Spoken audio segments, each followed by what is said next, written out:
Hello, everyone, and welcome to Ask Better Questions, the podcast where we delve into the nuance of leadership and personal development. I'm your host, Peter, and today we're going to discuss why leaders are learners.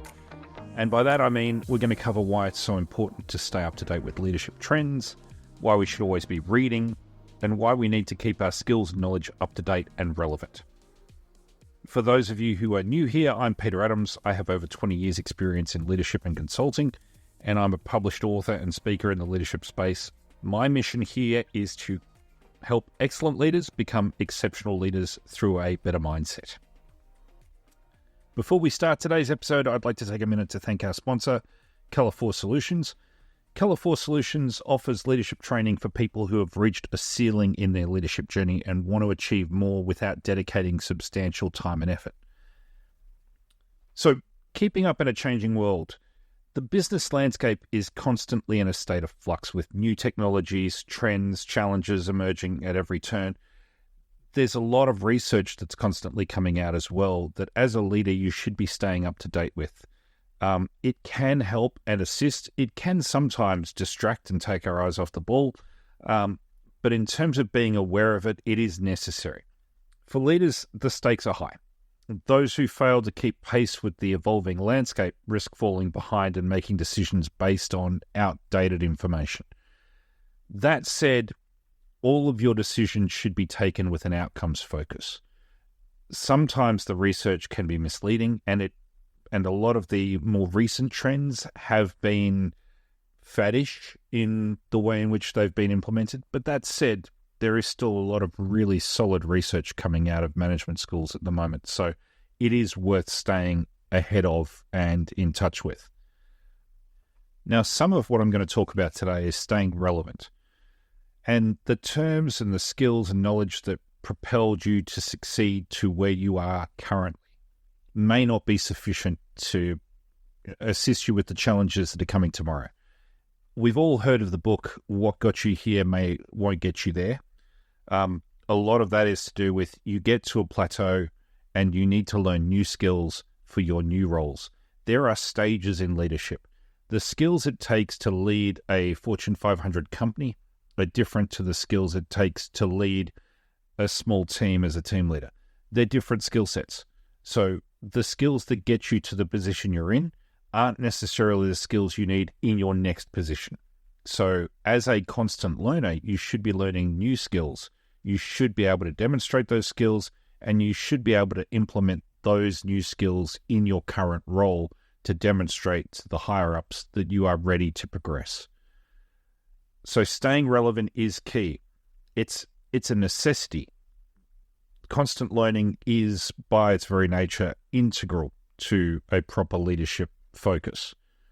So being committed to ongoing education, you can develop your new skills, stay relevant, and make better decisions for your organization.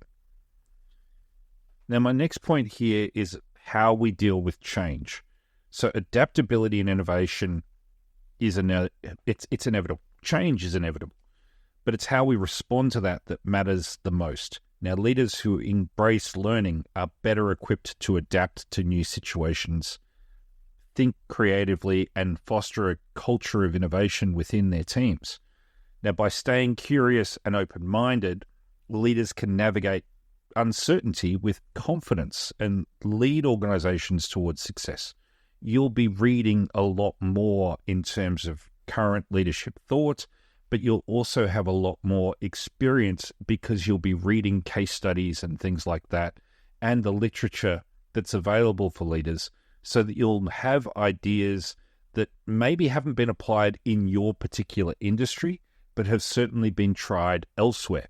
And part of that is just so key to making sure that your leadership style is the best in your space. And that is just exposing yourself to other leadership styles, other experience, and other knowledge that's already out there. One of the other benefits of constant learning is it exposes us to new ideas and perspectives, broadening our understanding of the world around us. So this assists us with problem solving. Now, this diverse knowledge base becomes a valuable asset when faced with complex problems.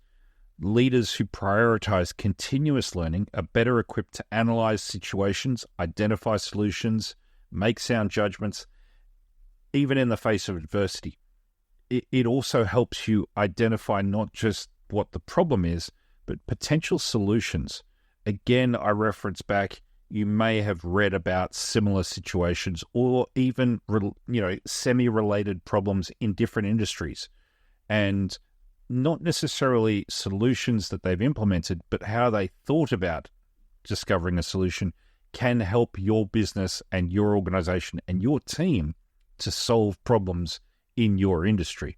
So it's not just what the problem solutions were in other industries, but also how they arrived at those solutions that is so key to understand. And these are things and little nuances that you should so take away from your learnings, and make sure, again, that you're constantly reading what you need to read to get the skills, but also the experience that, it's going to save you countless man hours and millions of dollars worth of mistakes if you can learn from other people's, because people do publish their mistakes, but they also publish their successes. You just need to look in different places. And sometimes they're very closely linked. There is not a great deal of difference between a huge failure and a huge success. It's more often than not, it's in the implementation. Now, there's something here that I want to just add. Leaders create leaders. Now, we've all heard this catch cry, much like leaders are learners, but leaders create more leaders. Part of that is inspiring other people to learn so that you get more leverage, if you will. You can only read so many books. You can only attend so many training sessions. You can only do so many courses. If you get your team also leading through learning, you get to create a much more vibrant, innovative culture. An inspiring learning culture sets the tone for organizations. Prioritizing learning and personal growth, we send a powerful message that continuous improvement's not just encouraged, but celebrated. And to be honest with you, like I've always said, you define success by creating and leadership in that space by creating the environment where your team can thrive. And that is key to creating that environment. Inspiring team leaders to become lifelong learners, make them better people, and leaders will make you a better person. I've had so many great leaders. I've had terrible leaders as well. Have they made me a better person? Actually, yes, because I've had to become better to be able to be led by people that don't have certain skills, don't have certain abilities. But some of the best leaders I've ever worked with have given me so much and have taught me to be so much better than I was before I came to roles. They've also instilled in me the ability to be a lifelong learner because they themselves were constantly reading and improving their skills. So one of the other ones that I wanted to touch on here was decision-making. The more we learn, the better equipped we are to inform decisions and make them effectively. And again, touching on the point I made earlier, where you understand different viewpoints, when you consider those diverse viewpoints and weigh potential consequences, leaders can mitigate a lot of risk and seize opportunities with confidence. Being aware of how you need to approach problem solving and how you need to approach decision making makes those things easier. So problem solving and thinking about how to solve problems, thinking about how to come to decisions makes the process so much easier. So continuous learning expands your toolkit, enabling you to take challenges head on, larger challenges than you ever thought possible, and then drive meaningful change within those challenges. Now, there's just a few more points I want to make before we wrap this up. But staying ahead of competition in today's environment, like today's a very hyper-competitive landscape, complacency just isn't an option. You need to stay ahead of your competition. Continuous learning is key to staying ahead of that curve. Leaders who invest in their own development can identify emerging trends, capitalize on your opportunities, and outmaneuver the competition. But ignoring buzzwords for a minute and just saying, if you are more committed to being a better leader than your competition, you will attract better talent. If you attract better talent, you can create better systems. If you create better systems, you will create better efficiencies. Ultimately speaking, business is a sales and marketing game and then a delivery game. If you are a better leader, you will create the delivery. If you're a better salesperson and a better leader in the sales teams, then you'll create that side of your business. But one of my mentors once said to me, effectively, there are two parts of a business. You need product development and innovation, and you need sales and marketing. And sales and marketing will drive the business forward, even if your product development is lousy. The history is littered with many instances where the products were less than their competition, and yet you outsold your competition. So effectively, VHS should never have beaten Betamax, but it did. And this is going way back in the day, but Apple Macs shouldn't exist anymore. Like, effectively, they shouldn't exist, but they do. Why? Because they're that good a product. But the PC, a inferior product, outsells them 10 to 1. But that said, they're an inferior product. Why do people buy those? Well, for many, many reasons, but they're not the Apple product. The Apple product has various advantages and various disadvantages. They've managed to differentiate themselves.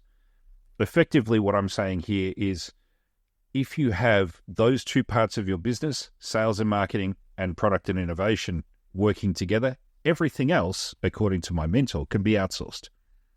But in order to have those two sections of your business firing, you need to be able to lead, and you need to be able to set expectations, have goals, know your why, effectively lead your team forward. And very few people are doing that because it's very difficult. My biggest gripe at the moment with industry is that no one wants to do the hard yards. No one wants to create a great business, have a vision, and implement that vision long term. And when I say no one wants to, there are plenty of people out there that want to. Unfortunately, most businesses are set up for quarterly review, and they work on a 12-month timetable saying, hey, we've got to issue a dividend within 12 months, etc., and that's it. They're all owned from above, and these are the expectations, which means we're doing one quarter at a time, and nobody's interested in creating the best organization long-term for both employees, customers, staff, and the entire picture, all of your stakeholders. Plenty of people are interested in that, but not many people are working on that time frame. I think the longest time frame for an organization I've worked at is 10 years. And that was a quasi VC, and they had a 10-year time frame. So they've bought a business, they've gone, we're going to turn this around over 10 years. They turned it around inside of 2 years, but they were building it over 10 years, trying to expand it, trying to get market share, etc. That is a long-term time frame, but 10 years in the grand scheme of things is nothing. History is littered with instances of companies that have had 50 to 100-year plans, and a lot of countries do. A lot of countries have 50-year plans or 20-year plans or 100-year plans, but companies seem to have, at best, a 5-year plan which is split into quarterly achievable targets, and people get bulleted if they don't achieve these targets.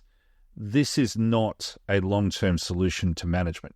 We need to be able to create long-term solutions, and that is going to require leadership across industry, across banking, finance, across management, and across more than just singular industries, singular companies. However, it does start with individuals. So individuals need to understand that we can make enormous change, but we need to make it longer term so that you can actually grow an organic, great organization to work for. So overall, a focus on learning isn't just an investment in ourselves. It's an investment in the future, and it's an investment in the future of the organization that we work for. By embracing continuous learning, we can become more effective leaders, navigate change with confidence, and drive teams towards success. So I'm begging you here to commit to learning over your lifetime. And not just, hey, I'm going to read another book. Always have a book. Always be reading and always be learning something new, because there is so much knowledge to know. Encourage others to do the same, because every person you meet knows something that you don't, and it can be the difference for you. So we will wrap it up there, and that is it for today's episode. However, I hope you found this episode and its insights valuable and actionable. I do hope you take action and you get yourself more than one book and line it up for you. If you enjoyed today's episode, like and subscribe. More importantly, share it with somebody who you feel needs to hear this. I'll be back next week with more. Until then, keep asking better questions. And remember, leadership is not about having all the answers. It's about asking the right questions. With a view to that, take care, and we'll see you back here next week.